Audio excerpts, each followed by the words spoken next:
Donc ce soir, on nous fait une conférence de l'APEL. L'APEL, c'est l'entente pour l'emploi local. Donc voilà comment va se dérouler la conférence. On aura deux intervenants. Le premier sera Eric Namenzo, que les artistes, militants culturels et enseignants. Lui, il va présenter un petit peu le concept de la colonialité et en même temps la représentation du travail à La Réunion. Il sera accompagné dans sa conférence par Romuald Barré, que les militants associatifs est chargé de mission pour toutes les associations qui désirent, sûrement.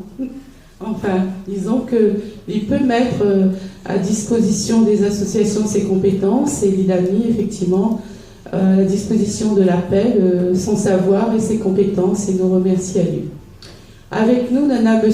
Paul Waro, que les anciens directeurs du Progrès, qui va présenter aujourd'hui une conférence sur l'affectation des personnels du second degré dans l'éducation nationale. Et moi-même, Ghislaine Bessière, militant de Racine CAF et militant de l'APEL. Donc, bonsoir tout le monde. Nous va faire donc la conférence. Les deux intervenants vont parler. On aura peut-être à peu près 3/4 d'heure d'intervention. Et après, le public il pourra poser toutes les questions que lui veut. Il nous reste à peu près ici jusqu'à 21h, j'y pense. Hein, Isabelle? Voilà, on a le droit de rester jusqu'à 21h. Donc, on a le temps de parler, parce que pour nous, il est important, c'est la première conférence que nous fait, il est important de rencontrer le public. Nous considérons comme la société civile. L'APEL est composée de beaucoup d'associations et ces associations, ils prétendent prendre un pouvoir sur la place publique en tant que société civile pour dire ce que nous en avons pour dire. Et notamment, notre intervention est plus dans le cadre de l'emploi, parce que notre slogan, c'est à compétence, donc l'entente, l'APEL, c'est L-A-P-2-L. Nous avons le manifeste que m'a déposé là. Si jamais il y a des gens intéressés avant de partir pour signer, pour rejoindre nous, ils prennent le temps de jeter un coup d'œil et de signer le manifeste si ils ont envie. Donc l'entente pour l'emploi local à diplôme égal, préférence réunionnaise. Voilà c'est quoi notre slogan. Nous l'est né un mois de juin 2016. Pourquoi un mois de juin? Puisque à ce moment-là, à l'université, se posait le problème du remplacement de Sudel Fuma, que nous toutes l'a connu, que était un historien, que est mort au mois de juillet 2014 de façon brutale. Et donc, il s'agissait de remplacer son poste et de nommer quelqu'un d'autre. Deux personnes en jeu, Albert Josse, que les Réunionnais, et une autre femme qui venait de Nantes, Virginie Chailloux-Atrou, qui prétend être la meilleure pour remplacer Sudel Fuma.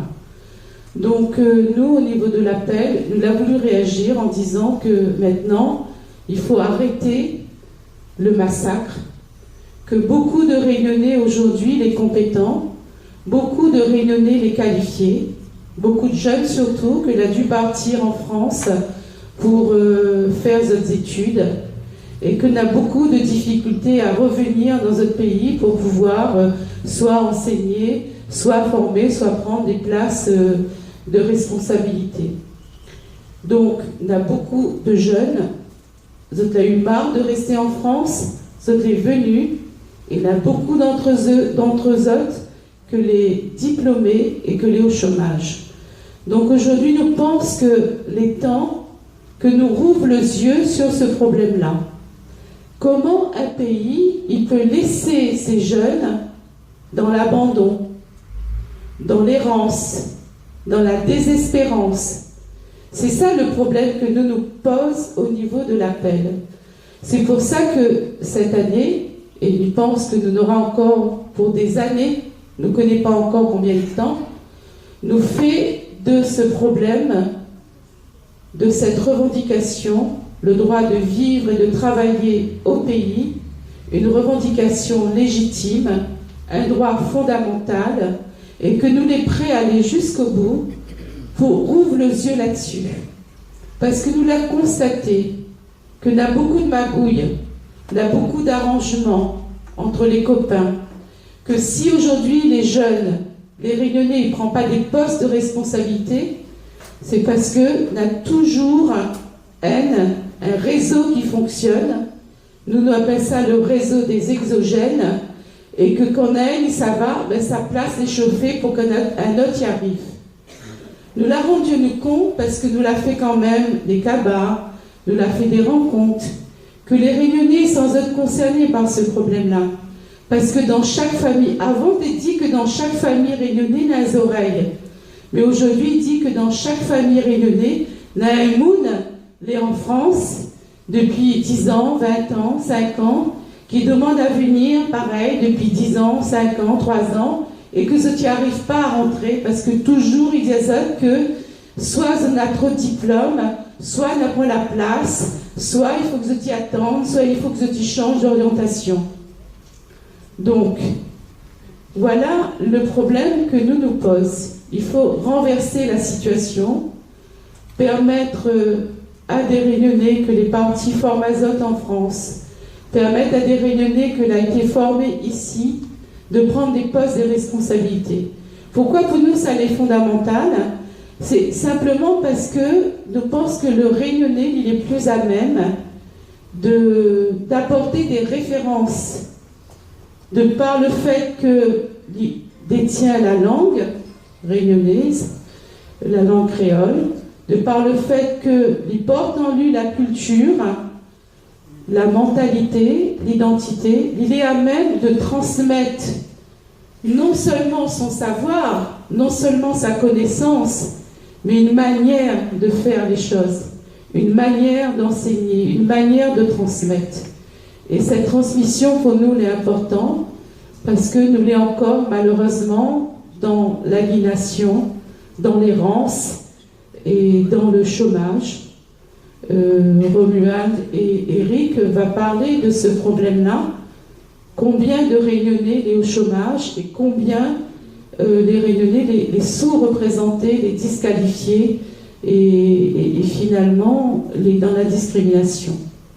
Donc voilà, faire un petit peu le tour des luttes que nous l'avons dû mener jusqu'à maintenant en tant que Réunionnais. Et aujourd'hui, où ça nous l'est arrivé par rapport à ces luttes-là. Alors, dans les années 80, je remonte un peu dans les années 80, le mouvement pour nos droits causés a fait naissance. Et ce mouvement-là a donné naissance justement au mouvement culturel réunionnais. Parce qu'il faut savoir que dans les années 80, Ziska-Can, par exemple, n'avait pas le droit de passer dans les salles. La langue créole qui n'arrive pas. Les spectacles que l'étaient faits en créole, qu'ils soient au théâtre, qu'ils soient à l'écriture, qu'ils soient le maloya, étaient interdits dans les salles. Et donc, c'est à partir de cette conscience-là que le mouvement culturel est né et qu'aujourd'hui, nous l'est arrivé à imposer à nous, à tous les niveaux. Le théâtre Saint-Gilles, la porte des grands ouverts, quand on a des groupes créoles qui passent. Le théâtre Grand Marché, pareil. Donc, n'a plus de problème maintenant à écrire, à chanter, à lire, et puis à produire en créole. Mais s'il n'a plus de problème aujourd'hui, il a fallu quand même 20 ans, parce que tout ça n'a pu effectivement être mis en place dans les années 2000. Donc de 80 à 2000, nous l'avons dû bataille pour faire reconnaître notre langue, notre culture, pour que cette culture, la langue surtout, y arrive à l'école. Donc une génération que l'a mis son cœur là-dedans, son courage là-dedans, son fanal là-dedans. Ça, c'était dans les années 80. Maintenant, si nous remontons, et nous les comptons, parce que aujourd'hui, s'il y a des groupes comme l'Indigo, comme Basse-Terre, comme Créolocause, si ils peuvent effectivement chanter aller dans les salles, qu'on n'a plus de problème, c'est bien à cause de ce combat-là. Mais c'était pareil pour le Maloya. Dans les années 60, le Maloya était interdit. On a un temps où Luc Donat disait que c'est la musique boum boum, la musique pour ban nègre, pour ban caf, pour ban noir. Et que quand les joueurs de Maloya y allaient jouer dans les quartiers, et bien souvent la loi t'arrive, t'es trappes azote, t'es mettre azote en prison, et t'es trappes tout notre matériel. Il a fallu bataille. Aujourd'hui, le Maloya est reconnu comme patrimoine mondial de l'UNESCO. Si nous mettons en avant toutes ces luttes-là, c'est pour dire que finalement, nous l'est un pays, nous l'est un peuple, nous l'avons toujours été dans la résistance. Et aujourd'hui, c'est le 4 novembre. Et si nous l'est là aujourd'hui, c'est aussi pour faire un rappel de mémoire. Le 4 novembre 1811, c'est 20 esclaves Saint-Leu la révolté, 400 esclaves dans le chemin, 145 que l'étaient arrêtés et jugés, et 18 que l'a été exécuté, la tête hachée, coupée à la hache. Donc c'est pour nous tout ça un rappel de mémoire. Mais c'est aussi pour dire que sans la résistance, ne aboutit pas. Et aujourd'hui, un droit fondamental que nous considérons comme un droit fondamental, comme parler notre langue, comme dire notre frontière, comme travailler et vivre au pays. Pour nous, ça, c'est un droit fondamental. Aujourd'hui, nous l'obligons de bataille pour arriver à faire reconnaître ce droit. Nous considérons ça comme un droit légitime. Mais quelle réponse on en a en face de nous? Eh bien, raciste, localiste, sous-développé, ignorants. Aujourd'hui, il faut que nous prenions conscience que ce parole-là ne peut plus admettre ça. Pour nous, c'est le combat de la nouvelle génération. La nouvelle génération qui monte, la d'autres génération des années 60 que l'a lutté pour le droit, reconnaître le droit à la citoyenneté, parce que tu connais très bien qu'à l'époque, les campagnes électorales ils finissaient dans le crime. Combien de monde est mort à la suite de campagnes électorales? Combien de votes a été tourné? Comme Gramonelli dit, ils mettent petit poule, ils sortent petit canard. Donc, le droit à la citoyenneté, le droit à reconnaître le travail, le droit à un travail payé et non pas un travail gratuit, le droit à la dignité. Aujourd'hui, le droit de vivre et de travailler au pays. Voilà un petit peu la liste des combats que le peuple réunionnais a dû mener. Et si nous sommes là ce soir, c'est pour continuer ce combat et pour que nous prenions conscience ensemble qu'il faut que nous arrivions au bout.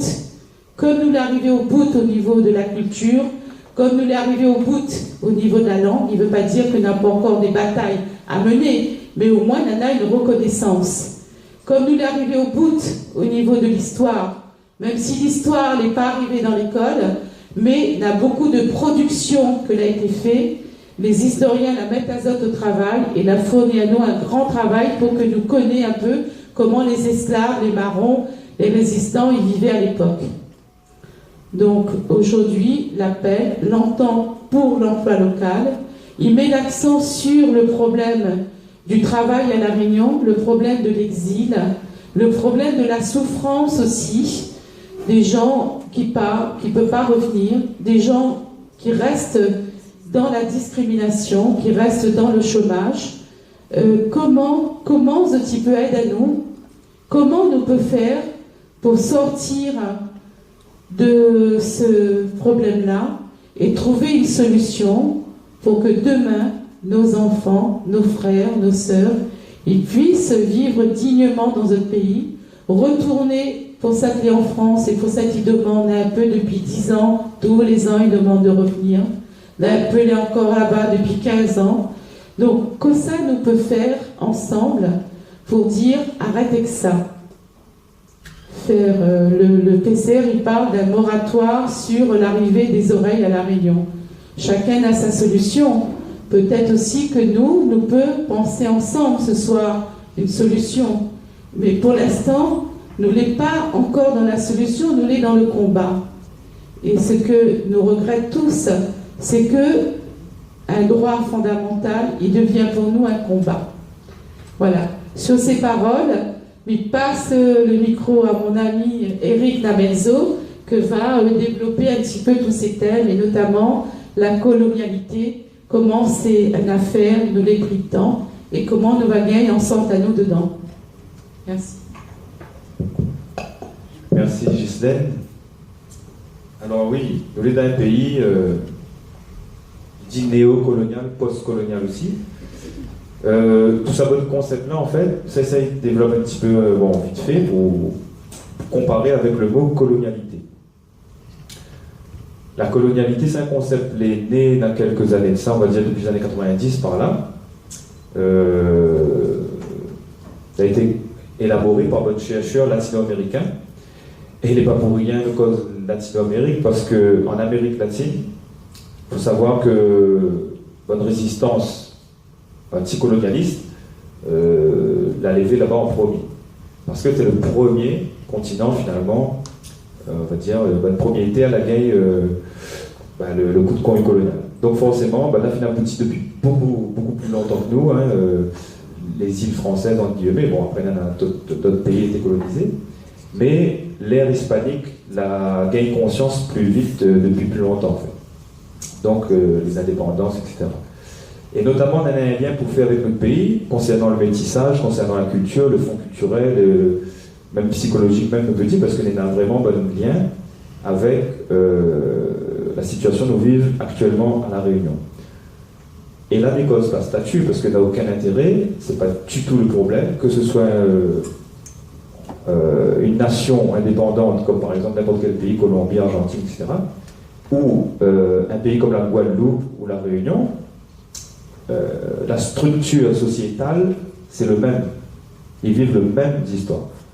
Après, derrière, évidemment, quand on les livre, on est indépendant, on la met en place plus d'affaires pour canaliser un peu plus, on va dire, le rouleau compresseur colonial, qui existe encore plus dans les DOM, et nous les bien placés pour connaître, c'est pour ça que nous l'avons, n'est-ce pas? Merci. Et que ça, du coup, peut-être c'est une bonne façon de dire les choses, plus directe, plus libre. Nous, peut-être, dès que nous disons ça, comme je sais expliquer, nous les racistes, nous les extrémistes, nous les toutes affaires, en fait, nous les jamais de moins y réfléchir, avec une conscience de peuple, avec une conscience de société spécifique et à part entière. Ça, c'est un gros problème. Donc voilà, la colonialité, prends un exemple de ce que dit par exemple Jean Bouandaria dans son article Human Management and Development. Comment se fuir le racisme et la colonialité qui engendrèrent la modernité et le progrès. Il dit que ça, c'est la base de toutes affaires qui emmènent vers la modernité. La modernité, c'est pas forcément un concept toujours positif. Il a voulu faire croire à nous les positifs, mais il y a d'autres formes de développement, il y a d'autres formes de système politique aussi, d'après la démocratie occidentale que va sauver le monde, ça il faut arrêter de croire aussi.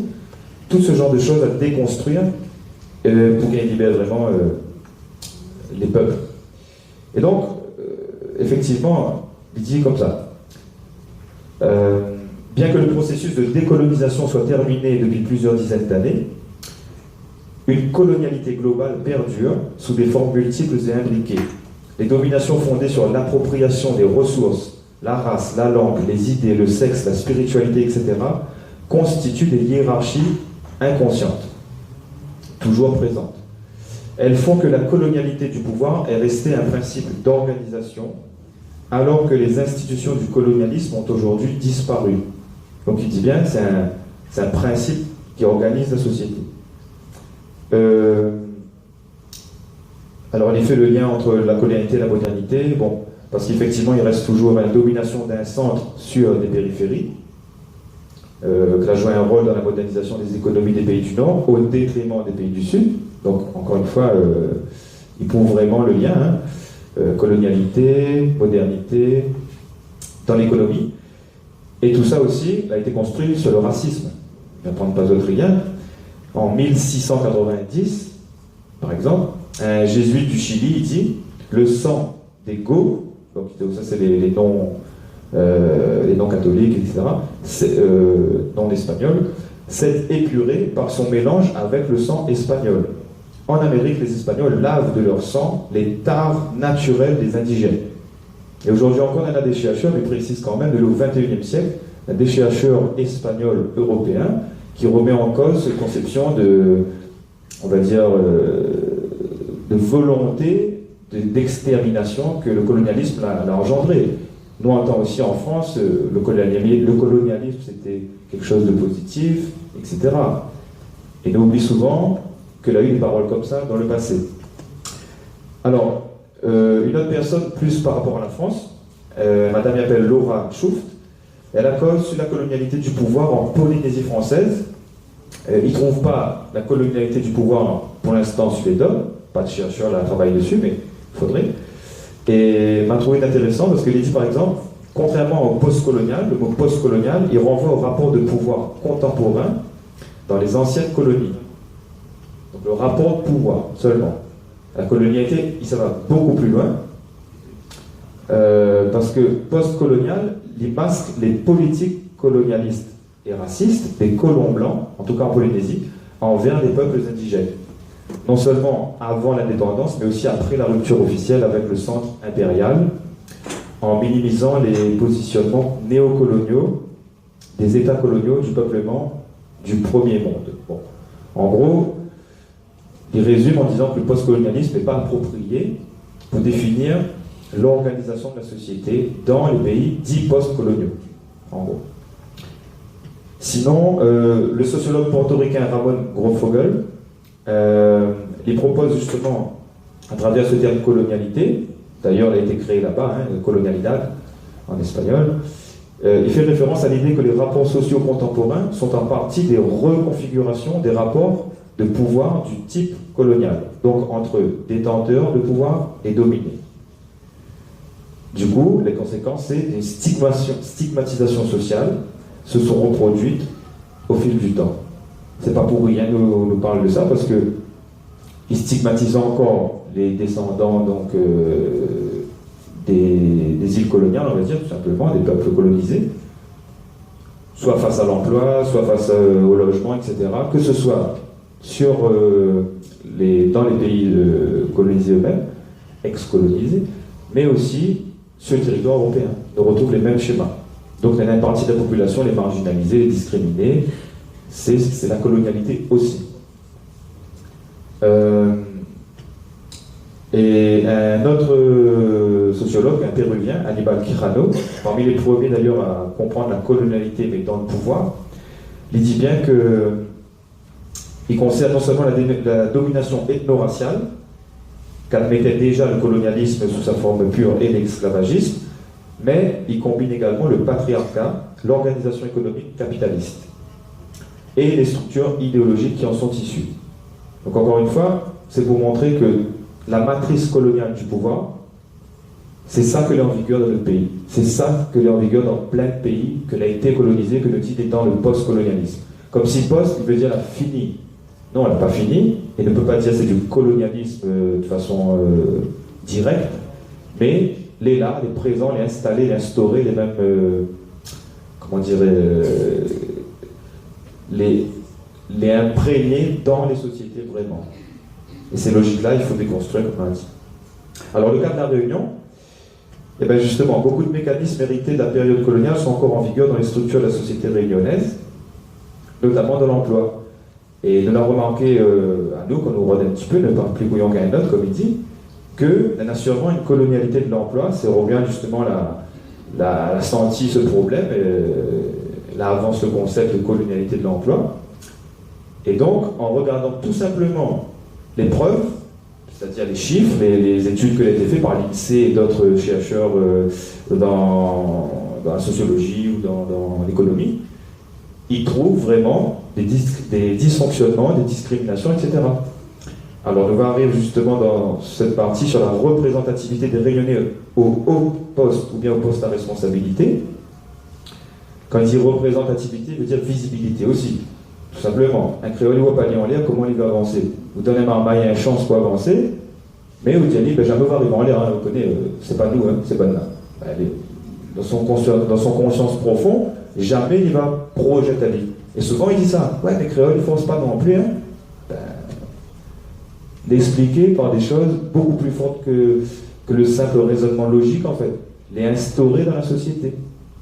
Nous, on ne gagne pas à aller loin. Ben, on va faire pour nous. Donc, pour revenir aux chiffres, ça c'est l'explication. La préférence extra-régionale, les deux faits instaurés chez nous, notamment dans les postes à responsabilité. On a un rapport de l'INED qui appelle les tendances démographiques et migratoires dans les régions ultra-périphériques. Deux points, quel impact sur leur cohésion économique, sociale et territoriale. C'est un rapport qui a été publié en 2012-2013. Il fait 252 pages, très intéressant. On a une petite version franco aussi, qu'on remet à la BD. Il trouve sur Internet. Hein. Là, ça lui explique un peu mieux tout ça parce qu'il a travaillé sur la question. Donc, il décrit ce problème-là. Bonsoir tout le monde. Alors, comme Eric dit, on m'avait proposé le concept colonialité de l'emploi l'année passée, juste sans vouloir trop coller sur moi, mais juste pour que vous expliquiez comment l'arriver. En fin de compte, on était étudiant en licence management des organisations de l'économie sociale et solidaire à l'IAE de la rue Paris, juste à côté. Et m'a voulu, en faisant cette licence-là, poser une problématique réunionnais. Et la problématique qu'on a voulu poser, c'était la représentativité des natifs de la Réunion au sein des structures d'économie sociale et solidaire. Alors, l'économie sociale et solidaire, c'est quoi? C'est les associations, les coopératives, les mutuelles et les fondations. Donc, on a voulu voir, parce que normalement, l'économie sociale et solidaire, l'essentiel est une économie plus proche du territoire et plus respectueuse aussi des ressources humaines. Donc, moi, la question qu'on avait posée dans mon mémoire, c'était de savoir si, comparé les autres structures qui existent, publiques comme privées, connaissent une bonne structure d'économie sociale et solidaire, ils respectent plus, ils donnent plus de visibilité, plus de représentativité, bonne rayonnée dans les postes à responsabilité. Donc, on a commencé à mener ce questionnement-là. Et ça pas cause là-dessus, mais voilà. Pour amener cette réflexion-là, on avait commencé fait de recherche. Déjà, pour voir si on peut trouver un chiffre sur la réalité, la représentativité réunionnais au poste à responsabilité. Et on a pu trouver les chiffres. Donc là, sur la réalité statistique, on a un fichier à partir du recensement de population de l'INSEE. Là d'ailleurs, on l'a vu hier soir, qu'on avait les dernières mises à jour, c'est le date de 2013. Donc déjà, sur 2013, on peut voir on va dire la répartition des postes selon le lieu de naissance. Répartition des postes par catégorie socio-professionnelle selon le lieu de naissance. Alors, on fait que le fichier, pour ceux qui sont intéressés, les téléchargeables directement sur Internet, hein, nous peut donner le lien.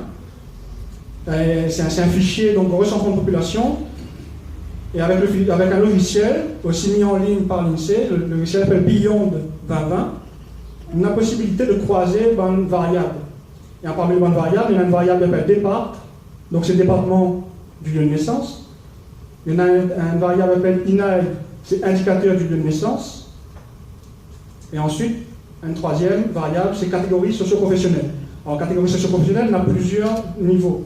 On a la catégorie socio-professionnelle en 4 postes, catégorie socio-professionnelle en 8 postes, après en 24 postes aussi, si je ne me trompe pas, donc il peut préciser. Et après, il y en a même par métier. C'est-à-dire, on peut même voir la représentativité par métier. Les métiers, il y en a 400 à peu près. Hein.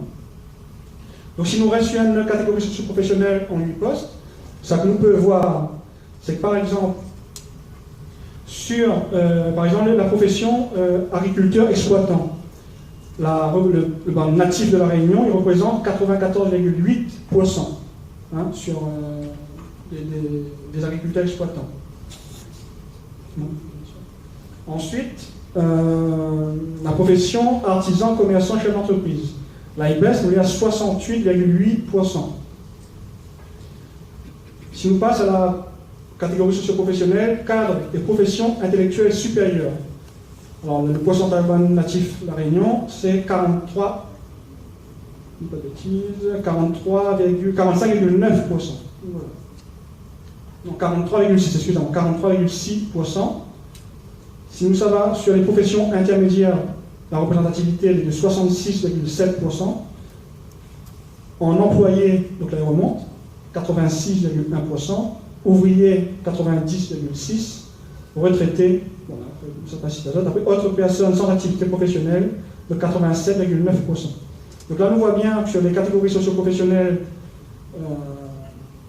cadres et professions intellectuelles supérieures, que la représentativité est forte.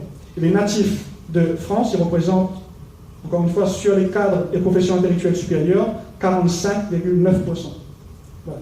Donc, un peu de bon chiffre, c'est-à-dire que le bon chiffre existe, hein, c'est pas un bon chiffre inventé. Et nous voyons bien qu'il y a une inégalité pour l'accès aux postes à responsabilité ici à La Réunion. Voilà.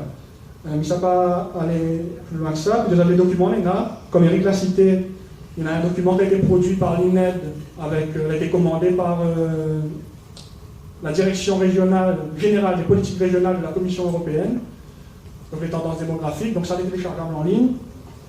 Après ça, là c'est un document que je ne trouverai pas ici, c'est un document qui a été fait par Franck Temporel, donc thèse pour l'obtention du grade de docteur de l'Université Paris-Descartes. Donc c'est migration, emploi et inégalité à l'île de la Réunion. Même chose, il précise bien qu'il y a une inégalité d'accès aux postes à responsabilité à La Réunion. Là, on a un document un peu plus vieux, un document du ministère de l'Emploi et de la Solidarité pour les territoires ultramarins de manière générale, le 26e rapport sur la situation démographique de la France, présenté au Parlement par Mme Martine Aubry, donc en 1997, même chose. Hein. La situation, soi-disant, avant on n'avait pas de compétences, plus en plus ils forment, mais la réalité reste pareille même. À un moment donné, il ne faut pas se poser la question qu'il y en a de blocage dans le pays, où ça dépend de blocage. Voilà. Mais là, Eric fait deux, trois citations de mon rapport. Un trop petit. Mais c'est ça le problème, c'est que tout ça dans les affaires-là, il existe et là. Mais où ça, il parle à notre ça? Juste une question comme ça. On va dire oui, l'université elle est trop théorique, donc intellectuelle, et il n'est pas facile de vulgariser. Oui, peut-être, c'est un argument, mais quand on veut trouver une solution, on gagne, non? On a la politique en place, on a des gens les compétents pour peut-être faire connaître ça, trouver une solution avec ces constats d'une situation déséquilibrée, défavorable pour certaines populations. Et d'ailleurs, concernant la discrimination, on a une citation ici, mais si ça donne juste deux petits passages donc, de la thèse de Franck Temporel. Les métropolitains à La Réunion occupent des emplois dont le niveau de qualification est très élevé. La différence avec les natifs est nette. Ça, c'est son conclusion. Hein. Vous avez vu la grosse... Les analyses réalisées à caractéristiques équivalentes indiquent que les immigrants nés en métropole sont favorisés sur le marché du travail de l'île. Ils occupent des emplois d'un niveau de qualification supérieur à celui des natifs de La Réunion, à secteur d'activité et diplôme équivalent. La fin elle est quand même claire. Page 318. Enfin, on observe la tendance strictement inverse pour les catégories, comme on vient d'expliquer, supérieures. Bon, c'est un peu ce que je viens de dire. Les immigrants nés en métropole sont majoritairement classés cadres et professions intellectuelles supérieures, dans les 80-90%. Certains secteurs, comme master kiné, c'est 95%, je crois. Bon. Ou professions intermédiaires. Plus des 2 tiers des immigrants hommes et des femmes occupant un emploi à La Réunion en 99. En 2016, je pense que la vue a augmenté. Le niveau de diplôme plus élevé des métropolitains explique en partie qu'ils occupent des emplois plus qualifiés. Il dit bien en partie, puisqu'avant, il vient de citer, il dit diplôme et secteur d'activité équivalent, il y en a plus de métropolitains nés en métropole en tout cas. Voilà. Donc, après, il dit aussi que les natifs de retour de migration plus diplômés que les Réunionnais non migrants, c'est à partie, accèdent également proportionnellement plus aux emplois des catégories socio-professionnelles supérieures. Ils sont néanmoins nettement moins représentés à ces postes que les individus nés en métropole. Ça, c'est plusieurs passages, il prend au hasard, qu'à chaque fois, il explique la différence. Qualification n'est là, mais il ne gagne pas. Voilà. Alors, pour terminer, il demande juste la question à tout le monde comme ça, mais il pose à nous la question, hein, est-ce que l'ENA a fait l'effet pour lutter contre cette discrimination réelle, prouvée, prouvable quand il faut, où ça il faut? Alors, la définition de discrimination de Ticonet, c'est toute distinction, exclusion, préférence fondée sur la race, la couleur, le sexe, la religion, l'opinion politique, l'ascendance nationale ou l'origine sociale qui a pour effet de détruire ou d'altérer l'égalité des chances ou de traitement en matière d'emploi ou de profession. Quand il y a discrimination, il y en a des choses à mettre en place. Mais cite la Conférence internationale du travail en 2003, 91e session, concernant la Convention recommandation concernant la discrimination, plus précisément en matière d'emploi. Il dit « Il appartient aux États de déterminer, compte tenu des conditions nationales, les mesures à prendre pour promouvoir l'égalité des chances de traitement. À côté des dispositions du domaine de la législation des conventions collectives, principaux moyens d'application de la politique nationale, c'est un travail d'éducation qui est requis. Des mesures positives doivent être prises enfin, le cas échéant, en vue d'éliminer certaines formes de discrimination. » En gros, les États sont tenus d'appliquer ce principe-là. C'est un fondement donc l'égalité du travail au niveau européen. Et bon voilà, mais pas pour aller plus loin, mais ça nous pose la question s'il est vraiment appliqué, s'il y a des choses pour lutter contre ça. Déjà, il faudrait que on constate vraiment la discrimination. Bien rappelle, monsieur le recteur avait dit à nous qu'on n'a pas d'études claires sur le sujet pour révéler vraiment qu'il y a une discrimination. Je ne rappelle plus les mots précisément. Et on a quand même des études, mais peut-être dans certains secteurs, il faudrait fouiller encore plus, notamment sur le secteur des publics, dans les mutations. Donc, transition trouvée. Bon. Voilà. Merci Eric. Donc, lui passe la parole à M. Paul Boireau, que va aborder le cas spécifique des enseignants à La Réunion. Merci. Mon sujet, ça va être l'application de tout ce que nous venons d'entendre par nous. On ne demande pas aux autres de faire, mais que nous allons faire pour gagner. J'ai pris connaissance de ce problème, c'est les affectations des personnels, pas seulement des enseignants, puisqu'il y a aussi des conseillers d'éducation, puisqu'il y a aussi des principaux de collège. Donc, les affectations des personnels de l'enseignement du second degré.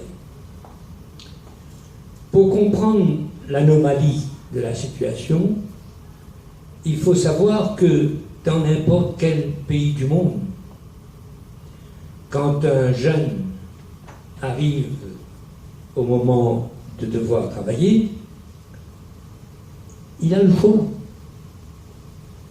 Soit il veut travailler au pays, soit il veut travailler à l'extérieur.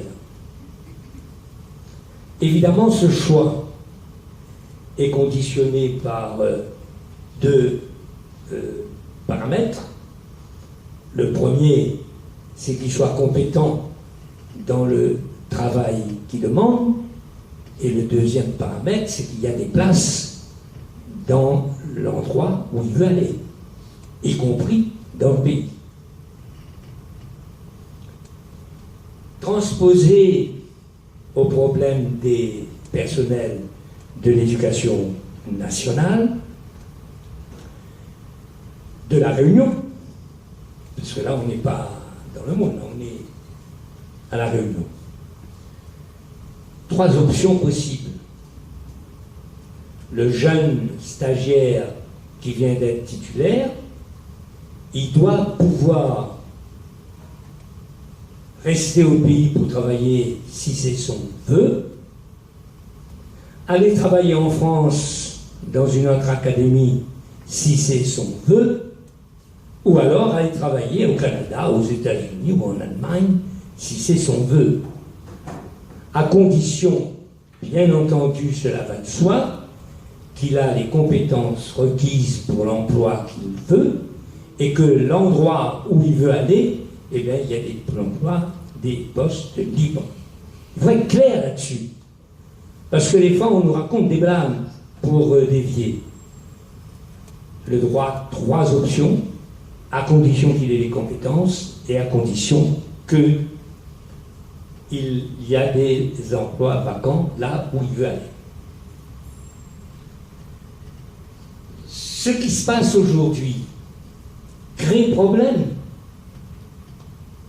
on ne peut pas nier qu'il y a un problème. Et un problème qu'on ne retrouve pas en France. Pourquoi on retrouve ce problème ici? Et pourquoi on ne retrouve pas en France? Eh bien parce que la première option, c'est-à-dire vivre et travailler au pays, est refusée aux jeunes titulaires réunionnais. C'est ça le problème. Parce que, et le problème n'est pas justifié, puisque c'est des titulaires de diplômes qui assurent leurs compétences, et aussi parce qu'il y a des places ici. C'est ça qui pose problème. Il a la compétence, et il y a les places, et il n'y a pas de place pour lui. L'option de travailler au pays lui est refusée. Les chiffres montrent ça.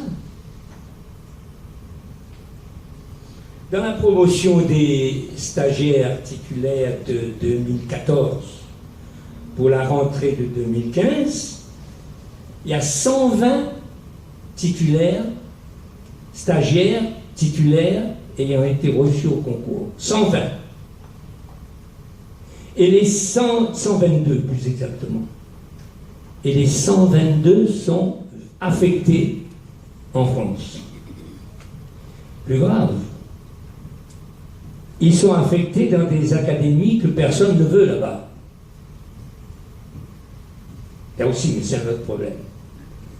Et pendant qu'on envoie en France 122 lauréats, on fait venir à La Réunion 397. On ne peut pas dire qu'on les a envoyés parce qu'il n'y a pas de place pour eux. Et on peut dire que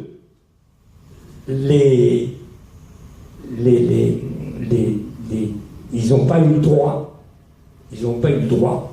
de rester au pays comme ils voulaient. Alors,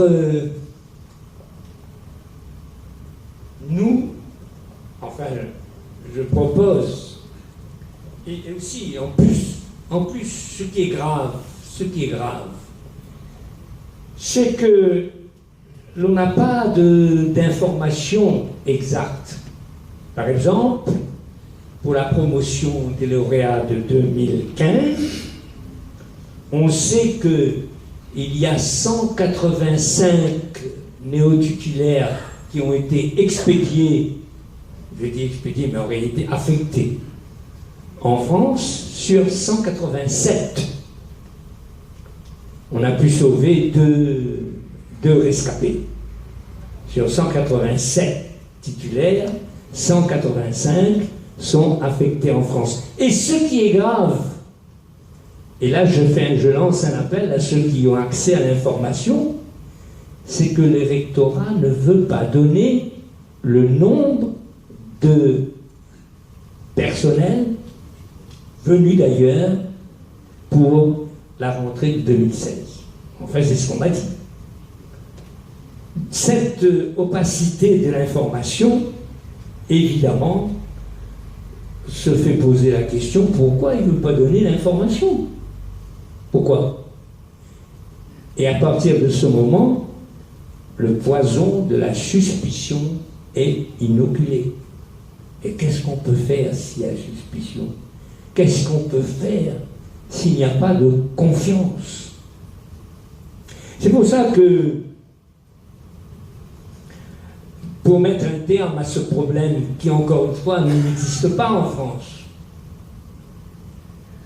on propose que tous les néo-titulaires de l'Académie qui émettent le vœu de travailler au pays aient satisfaction.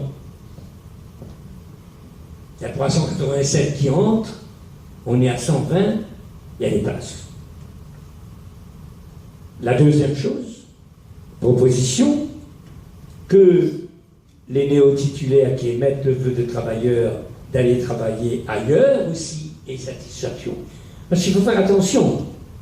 Autant on revendique le droit à travailler au pays, on revendique aussi le droit de vouloir travailler ailleurs. Il ne s'agit pas d'enfermer par la force les Réunionnais dans le pays. C'est pour ça, en passant, que la solution de la régionalisation du recrutement ne me paraît pas bonne. On verra tout à l'heure à propos du caractère national des affectations. C'est une affectation nationale. D'ailleurs, ce qu'on demande là, c'est ce qui se passe en France. En France, il n'y a pas de problème. Dans une académie, il y a des jeunes titulaires, ils veulent travailler au pays, ils restent travailler au pays. Et ceux qui veulent aller travailler ailleurs, travaillent ailleurs. Et s'il y a des titulaires qui sont obligés d'aller travailler ailleurs, c'est parce qu'il n'y a plus de place. C'est pour ça que, pour que cette proposition-là soit valable, il faut absolument qu'il y ait transparence de l'information de la part des services publics. Parce que sinon, on peut nous dire, comme ça se passe maintenant, il n'y a plus de place, alors qu'il y en a. Ces propositions ne sont valables que s'il y a transparence. C'est-à-dire qu'on sait combien, véritablement, il y a de postes disponibles. Enfin, par les temps actuels, où tous les partis politiques courent à l'économie pour des finances publiques, eh bien, si on prend les affectations de la promotion de 2014, si on laissait les 120 personnes maximum à la Réunion, il n'y aurait eu que 277 déplacements. C'est-à-dire 277 déplacements de ceux qui sont en France pour venir à la Réunion. Alors que, dans la situation actuelle, eh bien, il y a le déplacement de 120 personnes de la Réunion en France, plus le déplacement de 397 personnes de France à ici, soit le déplacement de 847 personnes. Je ne sais pas si c'est clair, enfin, ça me paraît simple, ça me paraît évident. Alors, si la chose est facile, relativement, concernant les néo-titulaires, c'est-à-dire ceux qui ont passé leur concours et qui ont fait leur stage, elle est beaucoup plus compliquée pour les Réunionnais qui sont en France et qui veulent revenir au pays. Parce que il y a beaucoup plus de demandes que d'offres. Et la seule solution qui me paraît jouable, c'est de fixer, et on est obligé, parce que la situation, la discrimination que je viens de présenter, a créé cette situation-là. Cette discrimination qui a créé cette situation. Donc on est obligé, pour réparer, de trouver une solution positive. Et la solution me paraît un quota en pourcentage chaque année par rapport aux postes libres de retour au pays. Et quant aux politiques et aux syndicats qui disent aux Réunionnais qu'on envoie en France, camarades, faites pas la peur, dans 5 ans on revient. C'est des menteurs. Ça, c'est des menteurs graves. Parce que ça n'est pas possible. Et ça, il faut qu'on dénonce ça, de créer cette illusion.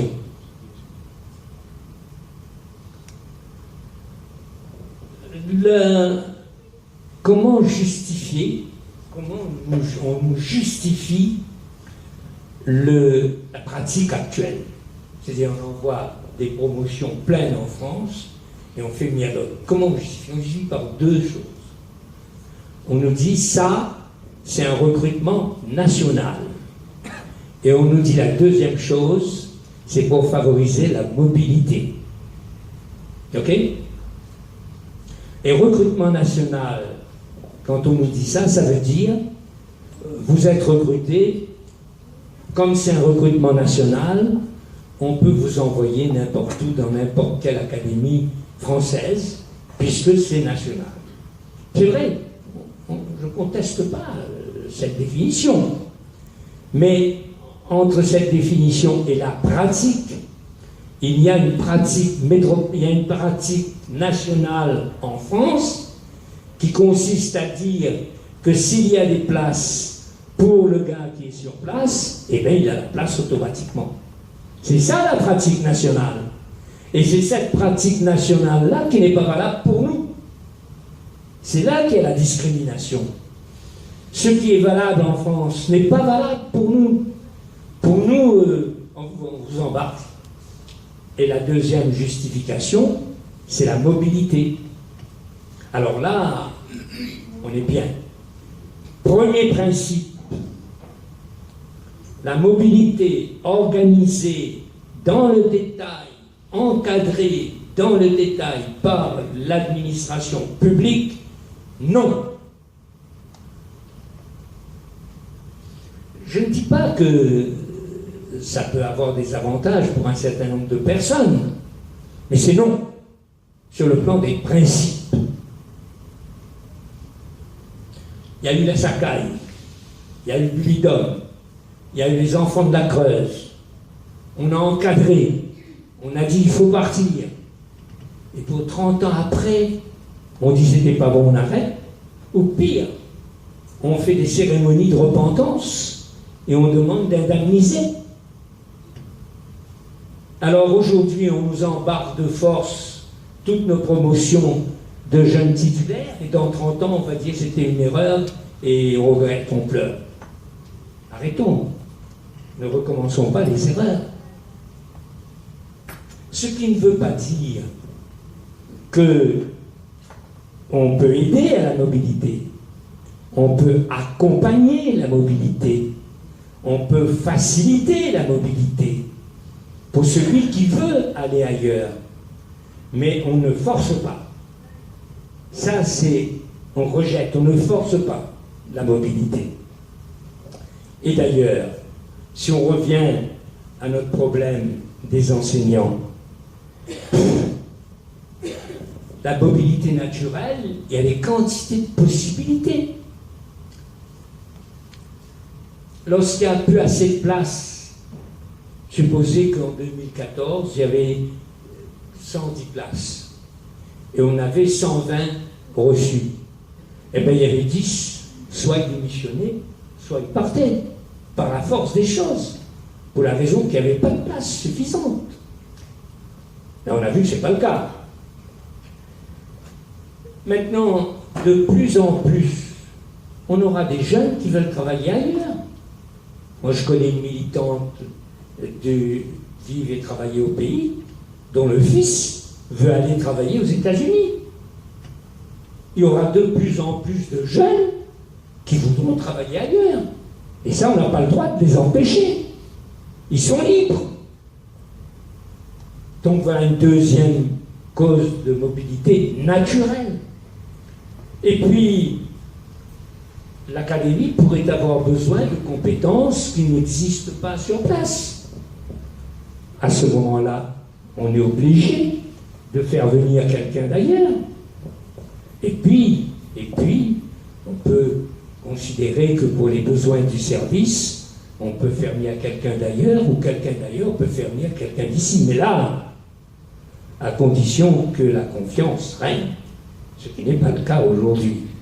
Aujourd'hui, il n'y a pas de confiance, parce qu'il n'y a pas de transparence dans l'information. Et enfin, la mobilité est souvent perçue comme un moyen de faire l'éducation des petits réunionnais arriérés.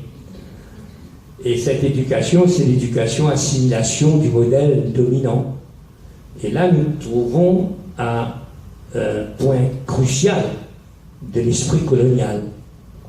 Écoutez, c'est bien vos manières, c'est bien votre créole, c'est bien tout ça, mais pour que vous deveniez civilisé, il est bon que vous vous frottiez avec vos compatriotes métropolitains en France pendant 3, 4, 5 ans, c'est souvent 10, 15 ans, et comme ça vous revenez au pays un peu plus civilisé. Ça, c'est le plus horrible des justifications de la mobilité. Et je voudrais faire une petite incursion d'un problème qu'on a évoqué tout à l'heure sur le recrutement des cadres supérieurs. La situation à La Réunion n'est pas la même qu'en France. Qu'un Alsacien vienne en Bretagne ou qu'un Breton soit nommé à Marseille, en France, il y a la continuité territoriale, il y a une histoire vécue ensemble, qui est le contraire de ce que nous avons vécu nous. Nous avons vécu du métropolitain qui, de droit divin, doit être le chef. Donc, comme on disait tout à l'heure, la représentation de l'autorité se fait dans une personne métropolitaine. Parce qu'on n'a pas de modèle, on n'a pas de représentation de l'autorité d'un Réunionnais. Et ça justifie, c'est dans les spécificités dont on parle, dans les situations particulières, et bien si on veut que le Réunionnais ait une représentation de l'autorité qui ne soit pas exclusivement métropolitaine et qui pourrait être réunionnaise, et bien je pense qu'il faut qu'on multiplie les recrutements de cadres supérieurs réunionnais. Et puis je terminerai parce que ce que je viens de dire là, c'est une conférence. Mais les autorités souvent se moquent des conférences, s'en foutent. Parle toujours, tu m'intéresses, et puis on verra. Et d'autre part, on fait des commissions spécialisées, et quand une délégation du collectif a dit ben, nous voudrions participer aux travaux de cette commission, on leur a dit non. On leur a dit non. Donc, en face de cette situation, je pense qu'il faut créer une commission technique avec des gens compétents qui fassent un travail technique à soumettre ensuite aux autorités politiques, administratives, syndicales. Les syndicats aussi, ils ne jouent pas toujours le jeu. Eh bien, pour que ce que nous venons de voir là, cette normalisation de la situation réunionnaise dans l'ensemble de la République puisse se faire. Et enfin, et je termine, un appel à la solidarité des Réunionnais.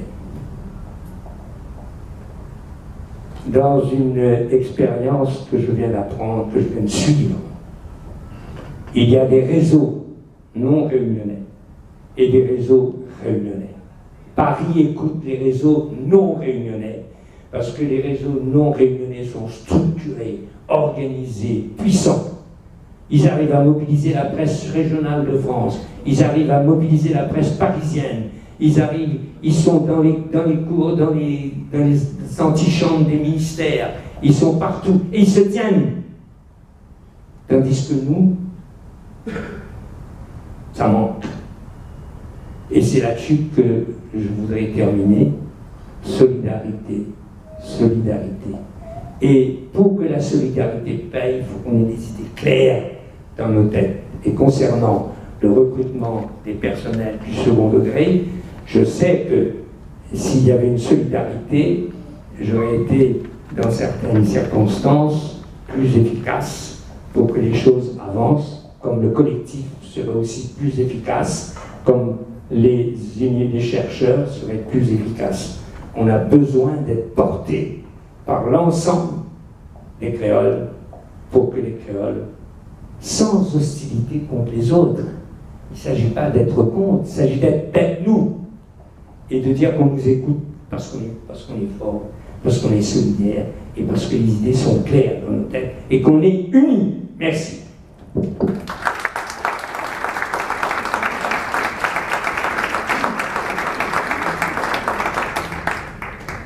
Merci beaucoup à tous les intervenants. Il y en a encore là. Donc, en fait, avant de passer la parole au public, il voudrait simplement rappeler l'objectif de l'appel et demander aux gens que les là, si vous avez envie de signer. Donc, comme elle a dit, le papier il est là, tu peux rejoindre nous au sein du collectif. Donc, L'objectif de l'appel pour l'emploi local à diplôme égal préférence réunionnaise est de mobiliser les élus locaux, les chefs d'entreprise, les responsables de l'État et plus généralement l'opinion publique sur l'urgence de mettre un terme à la disqualification des Réunionnais en matière d'emploi dans tous les domaines de la vie publique et plus particulièrement dans les sphères de pouvoir, privant ainsi les Réunionnais de participer à la gouvernance de leur propre pays. Il ne s'agit pas ici de remettre en cause le statut de la Réunion, mais bel et bien de s'interroger sur la justice sociale, l'égalité entre tous les ressortissants de la République française dans le traitement des postes à responsabilité, sur le développement des départements d'outre-mer dans le domaine social, économique et culturel. Voilà clairement ce sur quoi nous veut travailler et ce sur quoi nous veut avancer. Et les pistes que nous l'avons mis en avant aujourd'hui, c'est cela. Donc, nous attendons votre soutien et nous attendons votre aide. Et je voudrais finir par dire qui y fait partie de l'appel.